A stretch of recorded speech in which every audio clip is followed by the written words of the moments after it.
Welcome to Cambridge English Language Institute. This is Ansar Ahmad and today's video I am going to talk about Darwinism. इससे पहले हमने 4 video जो है वो upload किया second year की वजह से यूनिट नंबर 24 एवोल्यूशन के चैप्टर से। अगर आपने वो नहीं देखा पहला वो देखे फिर इसकी तरफ आते हैं। आज हम इस वीडियो में देखते हैं कि डार्विनिज्म जो है ना वो कौन है, डार्विन कौन है और इसकी थ्योरी क्या है। आए देख लेते हैं। सबसे पहले बात करते हैं डार्विन वोविश से क्या मुराद होता है। इससे मुराद होता है अ लॉन्ग जर्नी, इसको हम कहते हैं a long journey by ship and the sea we call it here what, we call it here voyage किसको कहते हैं? जब एक बंदा समंदर में एक लॉन्ग सफर करते हैं उसको हम क्या कहते हैं? उसको हम वोविश कहते हैं। HMS बीगल ये डार्विन का वो शिप था जिन्होंने उस पे 5 साल जो है ना वो जर्नी की थी। तो इसका पूरा नाम है H stand for his, M stand for Majesty's और S स्टैंड फॉर शिप, ये उसका फुल फॉर्म है। ये वो शिप था जिसमें डार्विन ने 5 साल जर्नी पूरा किया था। अच्छा, इन हिज ऑब्जर्वेशन आज हम देखेंगे। ये उसका चार्ट था जिन्होंने 5 साल जर्नी की थी, उसको हम आज एक्सप्लेन करते हैं। सबसे पहले डार्विन जो था ना ये कब पैदा हुआ? डार्विन जो था ना ये क्या था?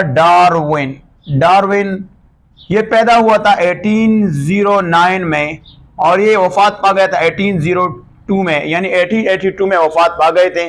अच्छा, ये बेसिकली क्या था? ये एक नेचुरलिस्ट,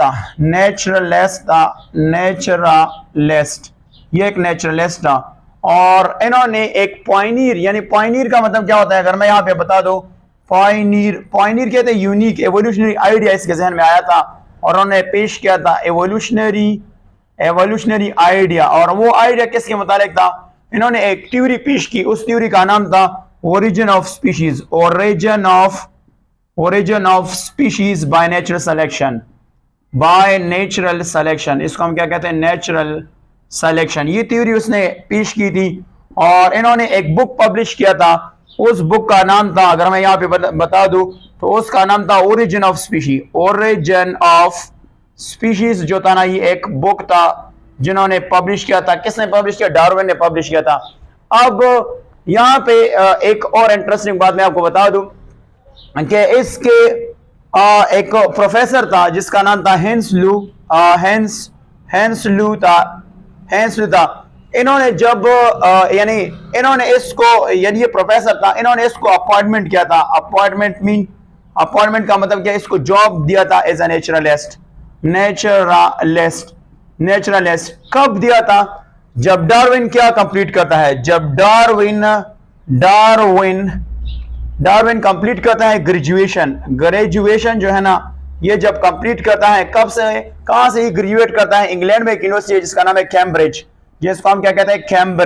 कैम्ब्रिज से जब उन्होंने ग्रेजुएशन कर दिया तो एक प्रोफेसर था जिसका नाम था हेंस लो ने इसको जॉब दिया था एज ए नेचुरलिस्ट और इसको एक 5 ईयर की जर्नी दी थी। आपके बुक में क्रूजी का वर्ड दिया है, उसका मतलब होता है यानी जर्नी या ट्रिप। 5 साल की जर्नी उसको कहा कि आप इस शिप में बैठे और उसमें से 5 साल की जर्नी जो था वो स्टार्ट किया था। जर्नी कहा था वो 1831 से लेकर ये जर्नी स्टार्ट हुआ था और 1836 में ये जर्नी खत्म हुई। अब इन्होंने ये जर्नी कहां से स्टार्ट की थी और ये जर्नी का मकसद क्या था? इस जर्नी का मकसद ये था कि आपने फाइंड आउट करना है नेविगेशन किसको कहते हैं? नेविगेशन कहते हैं फाइंडिंग द रूट। आपने ये नेविगेशन चार्ट बनाना है फॉर ब्रिटिश आर्मी, इसको हम कहते हैं ब्रिटिश नेवी के लिए। नेवी कहते हैं सी फोर्स के लिए कि नेविगेशन कहते हैं रास्ता, यानी नेविगेशन से मुराद होता है कि यानी समंदर में रास्ते को फाइंड आउट करने, समंदर में जो रास्ते उसको मालूम करें। इसको ये जॉब दिया था। बट ये इस जर्नी जो वो इंग्लैंड से स्टार्ट किया था, और इंग्लैंड से ये कहां गया? इंग्लैंड से ये गया कोस्ट ऑफ साउथ अमेरिका, और साउथ अमेरिका से फिर ये कहां गया? ये फिर कहा गया Pacific ocean of Australia, Pacific ocean ocean of Australia, ocean of Australia. Australia से फिर ये कहाँ गया, ऑस्ट्रेलिया से फिर ये कहा वापस जो है ना साउथ अफ्रीका गया, साउथ अफ्रीका, अफ्रीका गया, और साउथ अफ्रीका से वापस ये कहाँ आया, वापस ये इंग्लैंड आया। तो ये उसकी जर्नी थी। इसकी जर्नी कहाँ से स्टार्ट हुई, इंग्लैंड से। कोस्ट ऑफ साउथ अमेरिका कहते हैं, कोस्ट कहते हैं, सी साइड को कहते हैं। साउथ अमेरिका गया, साउथ अमेरिका से फिर पैसिफिक ओशन आया, ऑफ ऑस्ट्रेलिया, ऑस्ट्रेलिया से फिर साउथ अफ्रीका, और साउथ अफ्रीका से फिर वापस इंग्लैंड।